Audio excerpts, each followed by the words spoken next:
Hey guys, what's up? Welcome back to the channel. And today we got some new cards as well as a new champion for Legends of Runeterra. Alright, so these are all Targon cards. And of course we got the Daybreak champion I was talking about yesterday. So the champion herself is a 4-mana 3/4. Daybreak, and it's a skill if you see the little circle. Stun the strongest enemy.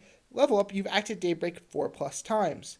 Alright, I forgot to mention her name was Leona. You can probably already tell that though. And the level up is a 4-mana 4/6 Daybreak, or when you activate another Daybreak, stun the strongest enemy. So, talking about her non-leveled up form, she is, when you cast her turn 4, stun the strongest enemy, and you get in a much better attack. And a 3/4 body for a 4-drop is pretty strong. This is the second time we've seen this stat line. The only other card we've seen is the Troll Ravager. At least I think it's Troll Ravager. And so this is the second time we've seen this stat line in this release. And I'm pretty sure that this stat line is actually pretty nice. The extra health is very nice, keeping her alive and pretty hard to kill. Although it's not impossible. Being able to stun the strongest enemy. And by the way, it's a skill, so it is counterable. So a card like Bastion or a card like Deny can counter this. I don't really know why that's a big deal. Although I do... Well, actually, looking at it, her leveled up form is also a skill. So I think they just did that for clarity, having them both be skills. And I see why the leveled up version is a skill. But we'll talk about that in a second. So when she's just a 4/3/5 that stuns the strongest enemy that combat. We haven't really seen this effect from a champion being able to stun something besides in TF. And TF is a 4-mana 2/2. So that's much different than this. In this card... Not only having Daybreak is pretty strong, she counts for her own level up, which is super good. And the other thing about her is stunning the strongest enemy means she's like an Arachnoid Sentry that can't choose, but she does get to stun the strongest thing, and you get in a much better attack, and that's pretty strong for a good mid-range deck. So this is clearly a mid-range card. Her level up being you have to activate Daybreak 3 times because she counts it herself. Or you can level her up in hand and deck and play the leveled up version of Leona. Either way, she's super strong. Playing her on turn 4 and keeping her alive until you've activated Daybreak one other time, really. We haven't seen a 3-drop for Daybreak. We've seen a 1-drop and a 2-drop, so assuming you play those, you skip turn 3 or something and you play Leona, you've activated it 3 times already. You just need one more time and she's already leveled up, which is super powerful. And her leveled up form is Daybreak. When you activate another Daybreak, stun the strongest enemy. So whenever you play a card with Daybreak, you get to stun the strongest enemy. Now obviously, this isn't that powerful because you can only activate Daybreak once on the turn, unless you're playing the 5-drop from last time. So I switched back to the last cards we've seen. And the reason is for Raven Daylight Spear. He says, Daybreak, create a random Daybreak card in hand. It's always day. So this, turn 5, levels up your champion, and then you get the ability. Assuming you're attacking on evens, turn 6. Next turn, you can play the Daybreak he created, and 1 or 2 others, and you basically can attack in for a huge attack.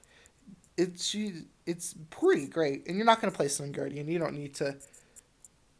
maybe Sun Guardian is good enough, but I doubt it. I doubt Sun Guardian's going to make it in this deck. So we're back over to Leona. So Leona herself, her finisher says whenever you activate Daybreak, stun the strongest enemy, which that's pretty insane. Once you've casted 3, say you just cast 3 Daybreak cards, you have a full board, or at least almost a full board. You can attack in and get a ton of damage, and that can be pretty powerful. And it's like an Ashe, very close to an Ashe where you actually just get to get in a free attack. Ashe gives your Frostbite cards the ability to be good. Leona makes your creatures, which you're already playing, the potential to stun all your enemies. Now the thing about Leona that's different from Ashe is you can only stun 1 a turn, unless you're playing Raven, which says you may activate Daybreak multiple times in a turn. With that combo, this card just wins games very easily. But without that, it's actually still a very good card. It's just not broken. And I definitely think the design on this is much better than Nocturne. If you look at it, she's a 4-mana 3/4 when Nocturne's a 4-mana 5/3. So Leona is very strong, I think. And you're going to be playing a lot of the Daybreak cards over other cards, like from Demacia, in order to make her work. And when she works, she's very strong. And the thing about it is the Daybreak cards we've seen so far are actually pretty strong. We haven't seen any bad ones. I mean, they might be slightly worse than the other mid-range cards, the Bannerman cards we've seen in the past. But I think that Leona taking up that Bannerman slot now is very strong, and I'm excited to see where this specific deck can go. Her champion spell is a 5-mana Morning Light. Remember, this is her champion spell and a normal spell. Give all allies +2/+2 this round. In Daybreak, activate all allied Daybreak effects at once. Keep in mind, if you have Leona in play and a couple other Daybreaks, you stun the entire enemy's board with this one card. I mean, if your opponent has 6 units, you play this, you have 5 units, you stun all their units. Like, that is very powerful. So this card was probably going to be, it has to be at least a 2 of, in any Leona deck. And as well as the champion spell, which means if you draw a duplicate Leona, you also get this card. I think that this card just has too much capability to win the game with Leona, and it's replacement Robin. Because if you don't have Robin, you can't activate multiple Daybreaks in a turn, but this card, if you play it on turn 5, activates at least 3 Daybreaks, hopefully. And that's hopefully, right? Which is 4 Daybreaks, which means you stun 4 dudes, you can just hit in for a crap ton of damage. This card just seems way too powerful not to be in the deck, right? Activating all your Daybreaks for 5 mana and giving your allies +2/+2? Like, that's insane. Even at slow speed, this card just seems busted, right? I mean, how could it not be? Giving your allies +2/+2 is decent. And then activating all their Daybreaks means not only do they get extra buffs, but Leona levels up just because of this card, even if she's not already leveled up. And her leveled up ability stuns all the opponent's units, making you basically have a free attack. That is way too strong. Like, this is busted, right? I mean, this has to be an amazing card, right? And this card and Raven with Leona probably makes it, wow, that has to be so strong. With multiple ways to activate Leona and abuse her leveled up version, you get free attacks almost every time you play Leona leveled up. You get a free attack. Like, there's no way you shouldn't be. And that can just, win you the game. The only card I can think of that could stop this is a, Ruination, or even a Deny on Leona's Morning Light. But those are the only 2 cards that even can, stop this. And those cards stop everything, right? There's, very few things can stop this combo, which makes it super strong. Especially if Shadow Owls is going to be more aggressive with maybe a Nocturne deck, or if it's just not going to see any play. I mean, like, Ionia hasn't seen play recently, so I just don't think that Deny or Ruination are going to be played very often. And that means that this card is just way too strong. Like, this just seems busted. Alright, and so, talking about the other 3 cards we have Zenith Blade, a 3-mana slow speed spell. Grant an ally +1/+2 and Overwhelm. Daybreak, draw a Zenith Blade. I've seen a card very similar to this in Hearthstone. Basically, the idea is you're paying 3 mana to buff an ally and then draw a card. The Overwhelm can actually matter a ton, especially if you're playing into a leveled up by Leona. But I just don't know if this card's going to be a main deckable enough. +1/+2 for 3 mana, even if you get to draw a card, is just too slow, because the card you're drawing is also 3 mana for +1/+2. And if this card has low impact, that means the card you're drawing is going to have low impact as well, which means that unless you're in a very grindy matchup and have to be giving your units extra health so they're harder to remove, I don't know. In a very control meta, this card could hit decks. It would have to be a 3 of because of the draw ability, but forcing you to play a 3 of this card, and being 3 spell mana, even spell mana, just seems too expensive for a normal mid-range deck. So if you are trying to play the grindy game in a very control meta, maybe. Otherwise, this card seems like 3 mana. The thing is, spells are very good because they can be cast at fast speed and burst speed. That's why they're overpriced, because you can do it on opponent's action, then it comes to your action, you get the attack and all that. But this being slow speed, it sort of denies you that. And being 3 spell mana, when you're trying to curve out very nicely, means it's going to take up 3 normal mana almost all the time. But +1/+2 you don't even care about the overwhelm because Leona's already getting you through that extra points of damage. You don't need overwhelm at that point, right? Especially in this Leona deck, you don't need overwhelm because of the stun. And drawing another Zenith Blade when it's going to have low impact in a lot of matchups just means that it's hard to, it's hard to justify in this deck. Next we have Sunburst, a 6 mana slow seed spell that deals 6 to a unit. Daybreak instead silence it this round and deals 6 to it. So it's 6 mana, deals 6.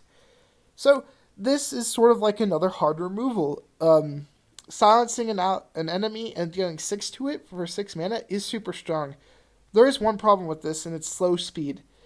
The Ruination is slow speed, right? Vengeance is fast speed. Will of Ionia, Whimsy, they're all fast speed spells. This card is slow speed, which means that's actually a huge impact because it means you can't do it in response to combat. So if your opponent plays Dayhuender, you can't respond with this card. You could respond with Will, Ruination, and Whimsy, or not Ruination, Vengeance and Whimsy, but you can't respond with this, which it means it doesn't hit enough spots, right?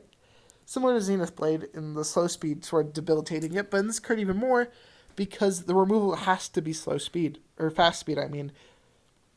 Being slow speed means you have to rely on your opponent playing another card into this, which in very few situations they will because they know that this is a Leona mid-range deck. You only benefit from playing things at slow speed, and I mean, I'm not saying that they're going to be afraid of Sunburst because it's a bad card, but they're going to be afraid of you playing a Leona and stunning the strongest enemy. So they're going to open attack almost always, which means Sunburst is never getting enough value.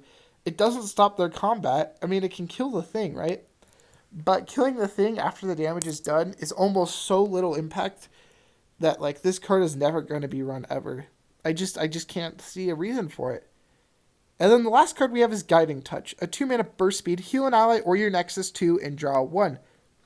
Like Health Pot, except it heals 1 less. Health Pot can target an ally.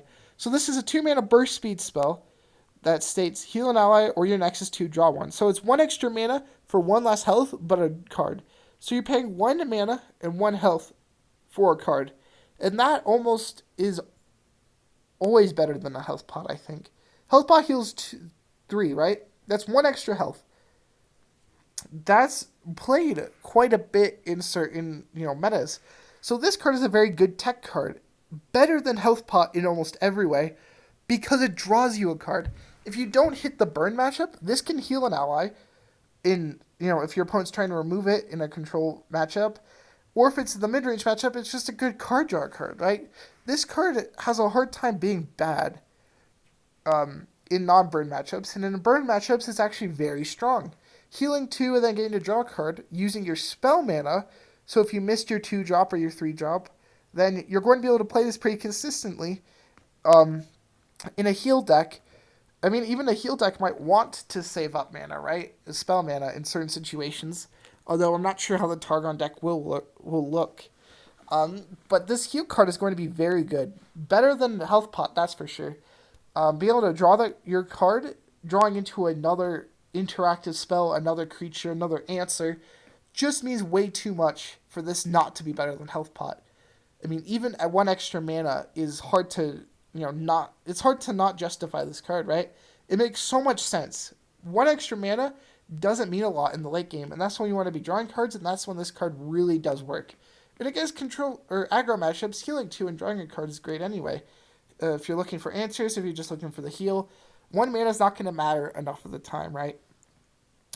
Anyway, guys, that's been it for the spoilers. I am super,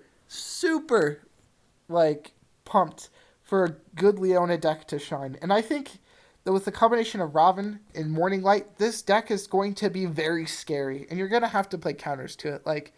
There's no way this deck isn't going to show up in competitive. I think that the first week, everyone's going to be playing Leona. It just is so powerful. Zenith Blade and Sunburst just don't have enough impact or are just slow speed, and it just doesn't make any sense to play these cards. I think Guiding Touch will impact the healing champion deck a lot, and in a lot of cases, it's just going to be much better than Health Pot. Anyway, guys, this has been it for this video. I hope you enjoyed, and I'll see you in the next one. Bye.